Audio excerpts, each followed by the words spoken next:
যুক্তরাষ্ট্রের মিশিগানের grand blank টাউনশিপের একটি গির্জায় রোববার বন্দুক হামলায় 4 জন নিহত হয়েছেন, আহত হয়েছেন অন্তত 8 জন। পুলিশের গুলিতে হামলাকারীর মৃত্যু হয়েছে। এই হামলাকে ভয়াবহ বলে অভিহিত করেছেন মার্কিন প্রেসিডেন্ট ডোনাল্ড ট্রাম্প। ঘটনাটির তদন্ত করছে এফবিআই। হামলার পর দেশের বিভিন্ন অঙ্গরাজ্যের ধর্মীয় প্রতিষ্ঠানগুলোতে জোরদার করা হয়েছে নিরাপত্তা ব্যবস্থা।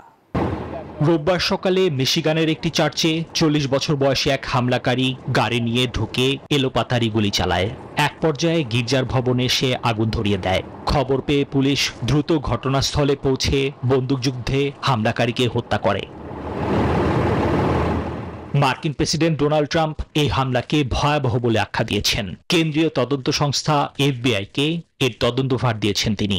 ঘটনাস্থলে কাজ করছে তাদের শতাধিক সদস্য। এই হামলার ঘটনার পর যুক্তরাষ্ট্রের বড় শহরগুলোতে উদ্বেগ ছড়িয়ে পড়েছে। বিশেষ করে নিউ ইয়র্ক ও লস অ্যাঞ্জেলেসের মতো শহরগুলোতে গির্জা এবং অন্যান্য ধর্মীয় প্রতিষ্ঠানগুলোর চারপাশে নিরাপত্তা ব্যবস্থা উল্লেখযোগ্যভাবে জোরদার করা হয়েছে।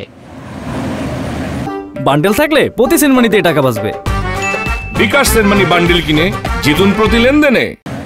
কর্তৃপক্ষ এই ঘটনাকে একটি পূর্ব পরিকল্পিত সহিংস হামলা হিসেবেই দেখছে। তবে ঠিক কি কারণে এই নারকীয় হামলা চালানো হয়েছে সেই উদ্দেশ্য এখনো স্পষ্ট নয়। সন্দেহভাজনের ব্যক্তিগত জিনিসপত্র ও সেলফোন রেকর্ড পরীক্ষা করে দেখছেন তদন্তকারীরা।